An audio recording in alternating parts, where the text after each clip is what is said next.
Hello, this is Anna Delaney for Information Security Media Group. Welcome to this panel discussion on SaaS, the gaping hole in your disaster recovery plan. In this fireside chat, we will guide you through an in-depth analysis of why the risks of SaaS data loss continue to increase, why traditional backup and disaster recovery plans must evolve with ransomware, and why organizations must consider new ways to protect their data. Before we begin, very briefly, let me tell you a bit about ISMG. We are a global education and intelligence firm, and you may know us best by our 30+ international media sites. Just a bit of housekeeping. If you have any questions for our speakers during the course of this session, please submit them via the chat window on your screen. And if anyone should experience any technical issues while viewing today's webinar, please email webinars@ismg.io. And now about today's sponsor. Spin.AI is a SaaS security company protecting enterprises against the risk of shadow IT, data leak and loss, ransomware, and non-compliance. And about our speakers. David Asatrian is the Director of Product for Spin.AI. He has been with the company for over 4 years and specializes in cloud data protection, helping organizations battle against ransomware and shadow IT. Stephen Tam is the Senior Technology Advisor at Spin.AI and the CTO at Scratch Financial. Previously, Stephen spent over 18 years at Salesforce and directed technical product strategy across all clouds and divisions at the company as the company's CTO. So with the introductions done, it's time to start our discussion. Very good to see you, gentlemen. So David, starting with you, if I may, what's wrong with traditional disaster recovery plans when it comes to SaaS? Yeah, that's a great question, right? Traditional disaster recovery plans, while from what we've seen, they're effective for on-premise systems, they often fall short when it comes to protecting SaaS data itself.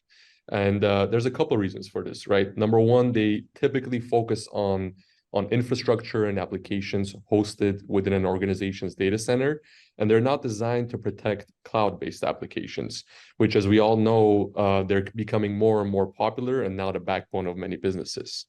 And with SaaS data being dispersed across the cloud, it makes it difficult to track and recover individual items in the case that you're going through data loss.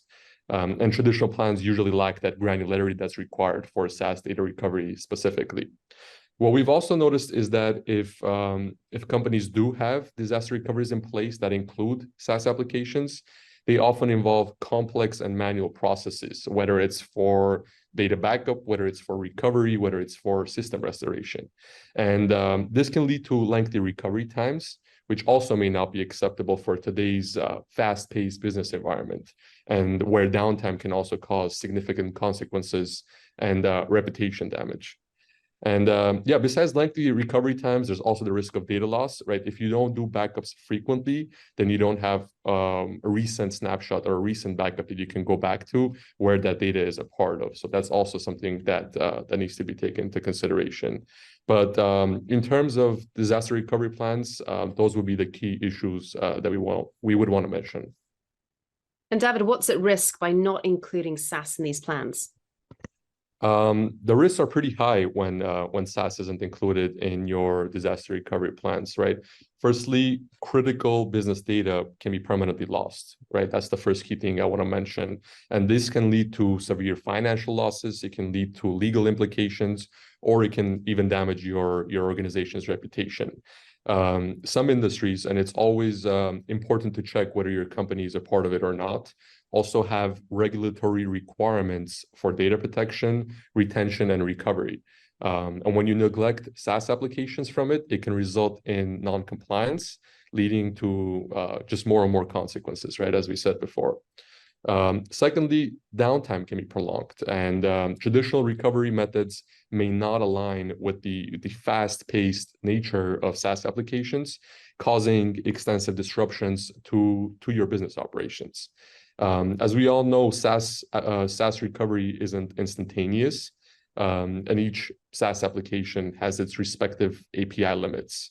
And that will be the second key point. And then thirdly, ransomware attacks can become devastating. And we always have to mention ransomware because that risk always exists.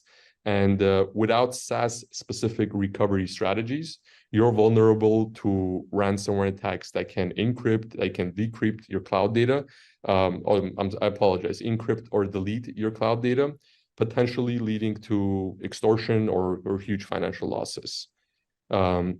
I always like to bring up the Spin.AI example, right? Us internally to personalize with other companies. Here we use Google Workspace, Salesforce, Slack, and a lot of other SaaS applications, but those would be the key three ones to mention. And when we create our own disaster recovery plans, we have to take into consideration our procedures for each. But the key message is that these applications, SaaS applications, they're critical for day-to-day business operations. And if they are not included, then you risk disruptions to important processes like we talked about. Also, not including them can result in issues around communication with customers, collaboration, customer management just in general, financial management, and more. I'd go a little bit further, in fact, and say that there's a widespread belief that the SaaS provider gives you all the tools that you need in order to make sure you don't lose any data and retrieve it. And while that may be true and that may be not true, when push comes to shove, often the data that's for one particular customer, you will often have a hard time trying to get through to the SaaS provider to figure out what happened for your disaster if they are in the middle of a larger event, whether you're using Salesforce, Slack, Google, or even when it comes to the infrastructure providers, they're often having a large outage that involves multiple customers. And unless you are taking care of yourself, often the people you will be trying to interact with will be distracted dealing with the fact that the site is down or there is a larger, more widespread problem. So you need to manage your own, you need to take care of your own mess. And in these cases, and a lot of times, if you're a CIO, you're like, well, the reason why I moved to the cloud is so that the cloud provider will fix this for me. But they might not be able to hit your objectives. So keep that in mind when developing your disaster recovery plans. David, what is required to protect SaaS data? Yeah, and I'm very happy Stephen actually made those points because we actually we created a quick model that we want to share with you as well. So let me go ahead and do that. When you think about SaaS, you also have to take into consideration what you're responsible for, right? Like just Stephen mentioned right now. And this is that model that I want to share with you on screen. This is the shared responsibility model in the cloud. And to quickly define what it is, it's this known concept that defines the division of security responsibilities between a cloud service provider and its customers. So it basically clarifies who's responsible for what aspects of security based on the application you're taking a look at. Now, let's take a look at SaaS specifically, since this is the main point that we're discussing today, right? You can see that you, as the customer, are in charge of two areas, users and data. Users is a different topic, right? Even though user access and identity does have significant impact on the data itself, but maybe we can cover that during a different webinar. And right now, focus more on that data aspect. And to describe the data aspect, to put it simply, it's a layered approach. There's many levels to protecting SaaS data, and there's no one thing that solves everything. But the first layer and the most critical is backup. Because the big question that organizations have to ask themselves is, if you don't back up your data, how do you expect it? How do you expect to get it back in case it's lost? Like Stephen just said, most SaaS applications clearly state themselves in their terms of service that you are responsible for your data, right? And they'll provide built-in security. They'll provide the security checks to make sure that you reduce the amount of times you'll go through data loss. But ultimately, the responsibility comes down on you as the customer. So you have to make sure that you have the necessary measures in place. And because we don't recommend customers to themselves manually back up their data, that's a whole lot of work that creates a lot of development and testing that they have to do to make sure that they meet the SLAs for their organization.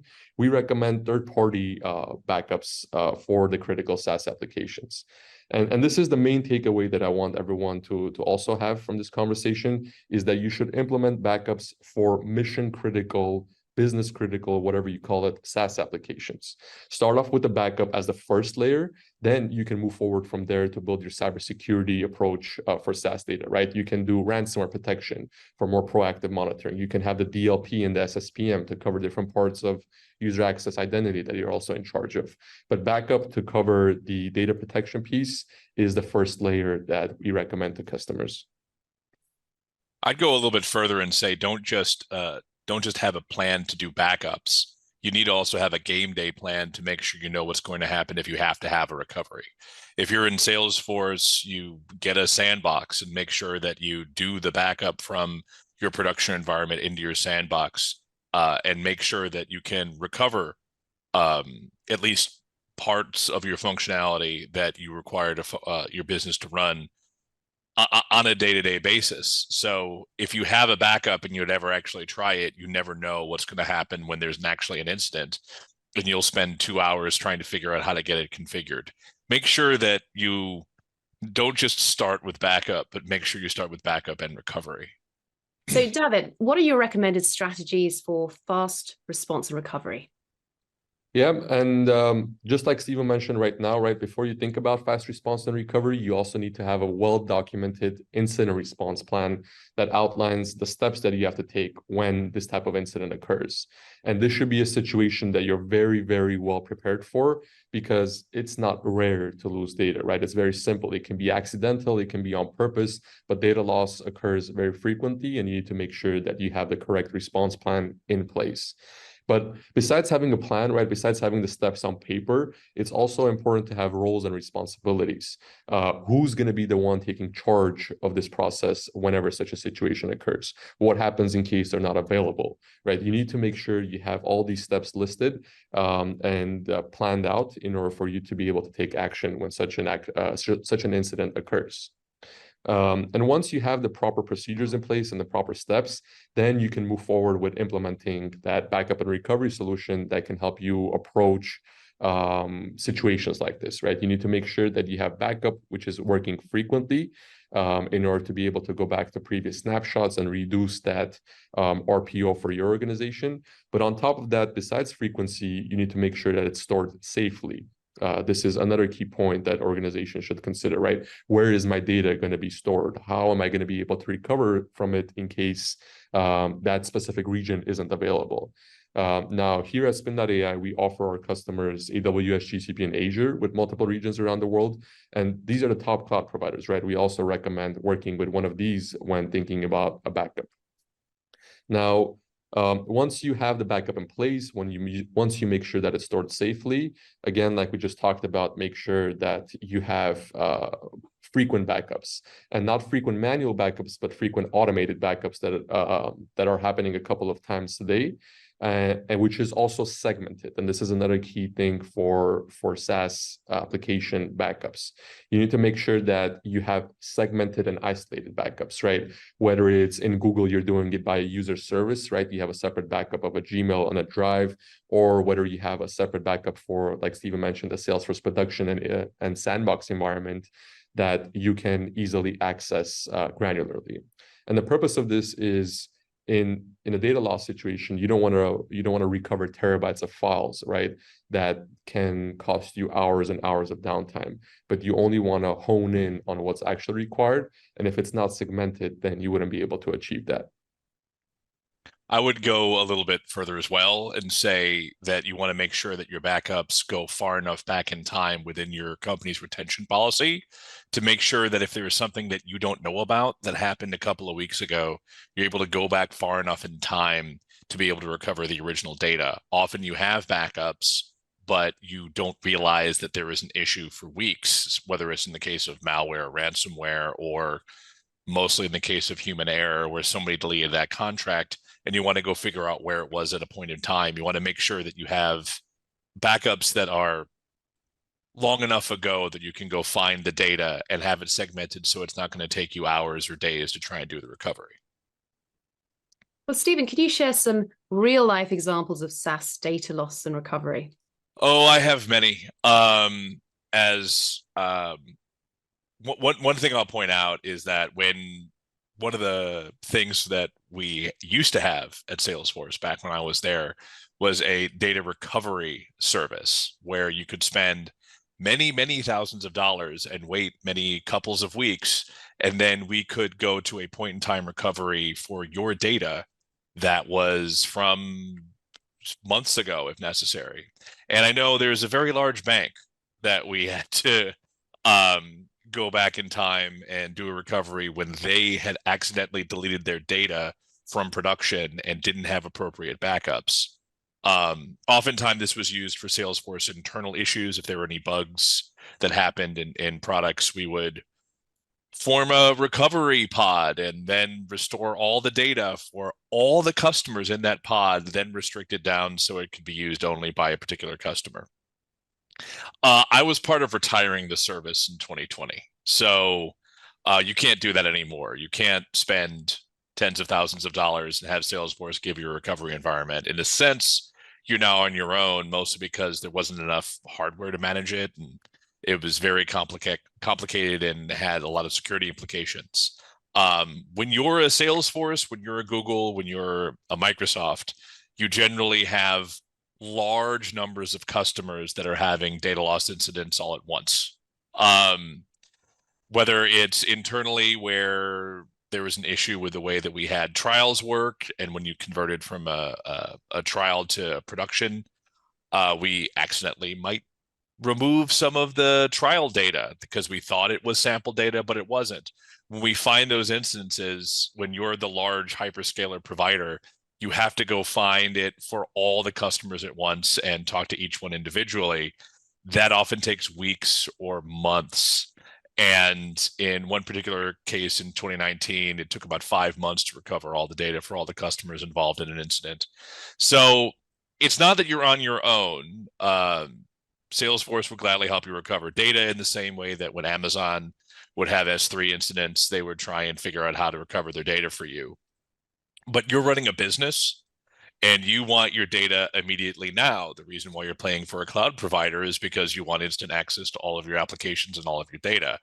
So whether it's a large bank who accidentally deleted a lot of their activities, or whether it's the Salesforce themselves deleting the data, it's not that you're on your own, but a lot of the tools that you would have from those providers to be able to go back in time, the equivalent of like an Apple time machine, they're increasingly not making that available to you. So in order to make sure that you have the business continuity and that you're able to run your business in case of whether it's a Salesforce incident or a Google DNS outage or whatever, you need to go with a third party who's running on different infrastructure, in the same way that you can have 2 different Salesforce instances and manage it yourself. Generally, you're going to want to go with a third party to manage that. And while you're doing that, they will also help you make sure that your business continuity plan is in order, by which I mean you will be able to test your backup and restore, make sure that if there's something wrong with you did a data import that went wrong in your production site, try it out, make sure that you can do it in the backup. When you have that backup and restore methodology going on to make sure that you have disaster recovery and business continuity plan, it will make you resilient to changes, not just that you inflict upon yourselves, but also ones that might come from a Salesforce outage, which happens a lot. So when you're at Salesforce, I have many instances, especially when it comes to partners, of getting into the weeds and trying to restore the data for one particular customer. But if you're a small and medium business and you're not paying the amount of money that you think that gets you the level of service you need, in a large scale incident, there's a lot of large companies that are going to be in the same boat as you. So if you're not a giant bank or a large partner of one of these SaaS companies, you're not on your own. But if you want to make sure that you are able to survive one of these incidences, please, you're going to have to go with a third party to help you with backup and restore and with your disaster recovery plan. So David, what's your advice for creating and executing a containment strategy to ensure both a recovery point objective and a recovery time objective? Yep, these are crucial points, and they're mainly business decisions as well. And what we did is we prepared a model that I quickly want to share with you while we discuss it. Yeah, before we discuss that, let's quickly go over what RPO and RTO are, right, and why they're important for your organization. And RPO, or recovery point objective, is this metric that says the maximum acceptable amount of data loss an organization is willing to tolerate in the event of some sort of disaster, right? It represents the point in time of which data must be recovered from to resume normal operations. And just as an example, if your organization has an RPO of 8 hours, it means then that you can tolerate losing no more than 8 hours worth of data. And again, this is a business decision, so we recommend each business to sit down and understand what their maximum amount of data loss that they're willing to accept is, in order to choose a vendor that can help them meet these RPO. The same thing goes for RTO. RTO, or recovery time objective, is defining the maximum allowable downtime an organization can tolerate before its systems, before its applications or services must be fully operational after some sort of disaster. And it's that target time, right? If your RTO is 2 hours, then you need to be able to find a way to recover and put your systems back online within those 2 hours. So again, same thing with RPO. You need to ensure that the vendors that you're using, if you're using any of them, can guarantee you these RPO and RTO times. And this is something that must be also tested periodically. Now, what are the strategies to make each better, right? For RPO, it's pretty simple. You need to make sure that you have frequent backups. The more backups that you have happening on a 24-hour basis, the more you can go back to. If you have 3 times a day, you can go back 8 hours, right, at a maximum, and recover data from there. So if you have very strict RPO goals, then you need to find a vendor that can help you by providing those automated frequent backups. Same thing with RTO. RTO is a bit more challenging for organizations because downtime isn't just from them, right? Downtime isn't just recovering some data, but it's also the API limitations that they have to go around with each SaaS application that they're working with. So in order to minimize the impact, right, this is our recommended goal, to minimize the impact of affected files, which can result in a quicker RTO.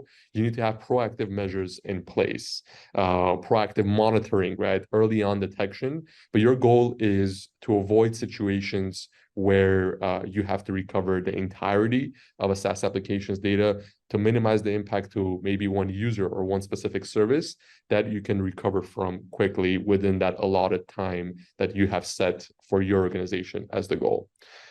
So frequent backups, RPO, right? And you need to have proactive measures in place to meet your RTO requirements. With recovery point objective, the answer for most people is, I want it to be as short as possible, and I want as short as possible recovery time objective.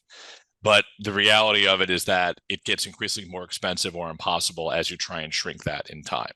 Either you have to spend more on space or storage, or you end up hitting API limits that come from Salesforce, whether you use the Salesforce backup product, which has a pretty long RPO. That's the product that replaced the data recovery service. You want to make sure that you have the real balance of knowing what is the rate of change of data in your business and how much tolerance you are willing to pay for. So as you're going through, make sure you keep in mind what your real business processes are, and if you lost an hour of data, which are the real tables you need to make sure are really backed up to date, and which ones really, if you lost it, it would be really sad, but it wouldn't be the end of the world to take a while to recover. The recovery time objective is actually worse. And that's the one where you really want to shrink it to as small a window as possible, because if you have a backup that's 30 minutes old, but it takes you a day to recover, you're kind of out of day.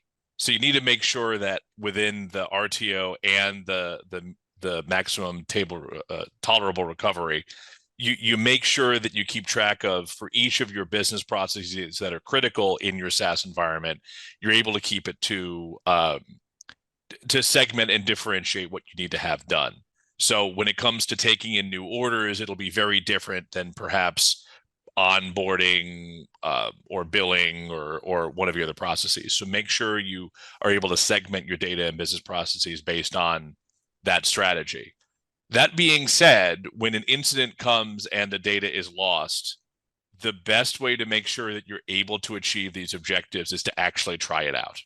So if you're using a third party, whether you're using Salesforce, definitely make sure that you try it out where you say, oh, what would happen if I had a ransomware attack from my web delete form, where something got through all my filters, and since you don't have one of those fancy firewalls that does all the scanning and it just went straight up into either Slack or the cloud, all of a sudden somebody accidentally hit the button and on their bring your own device, and now I have a Google Chrome malware that is encrypting all my files. You want to make sure that you actually try out in those particular instances. I mean, you don't have to do it all the time, but at least do it a couple of times a year to say what would happen if something, we did a bad import, we had malware.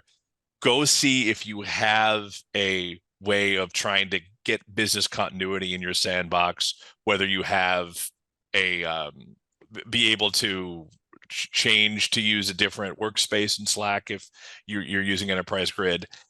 Just try it out, because you can have those objectives, but if you've never done a game day exercise, it's all just words on paper.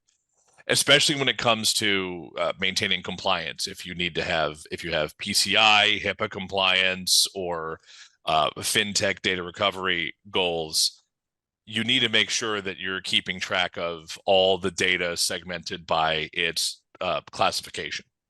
So make sure that when you're looking through your Google Workspace folders or your OneDrive folders or your Salesforce objects, identify which are the ones that have the RPO and RTO overall, and identify which ones have these sort of security requirements or these compliance requirements, and make sure you have that as part of your documentation as well, so that you're not spending a lot of time trying to recover data during an incident that is not necessarily critical to your business, but is taking up your time and your API limits as you're trying to restore all these files. Well, David, tell us about Spin.AI and how you're helping customers address these challenges. Yeah, we created a platform here at Spin.AI. It's called Spin1, and it provides all-in-one SaaS security for mission-critical applications such as Google Workspace, Microsoft 365, Salesforce, and Slack. And we're constantly adding new applications as we go. But as we've said before, it's not a one-stop shop, right? It's a layered approach, right? And this is the layered approach that we're also taking into consideration when providing SaaS security or SaaS data security services. Where we started off with the backup, we provide automated daily, 1 time a day, 3 time a day backups of core segmented services. And we allow our customers to choose where they want to store this data, whether it's in AWS, GCP, Azure, or even bring your own storage if that's a requirement as well. And that's how we were able to help customers meet their RPO requirements, right? And then, as Steven mentioned, RTO is a bit more difficult because even if you do have that backup from 30 minutes ago, it can take you hours or even days to recover from. This is why we created our patented ransomware protection, where we're monitoring real time what's happening in these SaaS applications, looking for any anomalies, any sort of encryptions or any malicious activity that we can detect at an early on stage and minimize and stop it in progress, right? We want to minimize the impact that these attacks have. And here at Spin.AI, we have a 2-hour SLA, so we can stop that attack in progress. We can identify any affected files and recover that small pool of files within that 2-hour limit. And with the backup and the ransomware protection, we can help customers meet their RTO and RPO requirements. We also have on top of that DLP and SSPM, which go more into the user access and identity aspects of that shared responsibility model that I was presenting a bit ago. But combining both all 4 of these solutions together, we present an all-in-one SaaS security model for SaaS applications. And final question to wrap this up for both of you. What are the key points you want attendees to take away when it comes to SaaS disaster recovery planning? Maybe David, starting with you. Yeah, I'm sure Steven will have some comments on this as well. But With regards to takeaways, like we talked about, first thing is review your disaster recovery plan. Review it in terms of, number one, is it all inclusive? Is it including all the mission critical applications, SaaS, and not just SaaS, but every other application that's required for your business, right? Make sure those are all included with their respective administrators in order for you to know how to take action in case an incident occurs. That's number one, but number two, also have measures in place to take action, right? So what are the concrete RPOs and RTOs for each of these applications? How are you going to meet those requirements, right? What measures do you have in place? Have they been tested? When was the last time they were tested? These should all be variables that a company takes into consideration for the disaster recovery plan, and should test periodically, whether it's quarterly or on an annual basis, but test in a way that they can ensure that their backups provide 99.9% or 100%, whatever possible, recovery SLA, or that they provide the 2-hour, 4-hour RTO that they're also guaranteeing on their website, right? So like we talked about before, words on a paper is one thing, but unless you test it yourself, you create these scenarios that you're going to go into, you're going to face with some challenges and surprises when the time comes. So that would be my key takeaways. And mine would be look inward and figure out what your fault tolerance is and what your risk tolerance is as a company, and understand how much you're willing to spend to make sure you'll be able to survive a 2-hour downtime incident, either because of malware or a DNS or whatever. Generally, SaaS providers are more resilient than on-premises providers and provide you with many more opportunities to enhance and grow your business. I'm a big fan of SaaS, don't get me wrong. But one of the places where it gets dicey is you're putting a lot of your hands into into programs where you don't necessarily have the same level of visibility that you would have if it was in your own home. And part of that, giving up part of that shared responsibility, is you still need to maintain that visibility and monitoring of your own system. And generally the way that you do that is with providing more third-party systems that try to monitor and examine all of your critical business activities. A backup provider like Spin.AI is one of those that you can use to make sure that your data is safe when it is stored in Google, Microsoft, Salesforce, or Slack. Definitely look into that, and definitely understand that the time to try and figure out when you should have had a backup is not when you're in the middle of a problem. And there are many instances that I can provide of my time at Salesforce where the issue was that we had the backups, but it was very complicated to get to them, or it was very complicated to understand how to use them, because they weren't in a format that were consumable, or they were in a format where they were locked in the same environment that was having the problem, which, Salesforce does have a native backup and restore functionality, and your mileage may vary. I helped work on it. It's a good product. But if Salesforce has an issue, generally even they recommend checking out a third party for doing backup and restore. But again, you need to actually try it out and understand what your business's tolerance is, and go through your data and understand the level of trust that you need in each of them. Because there's a lot of times when you have a lot of data that is very expensive and complicated to backup that you would never actually restore. So examine how much money you're willing to spend on it. Make sure you go with a trusted partner who has an SLA and who has an RPO and RTO that meets your company's needs, and actually try it out.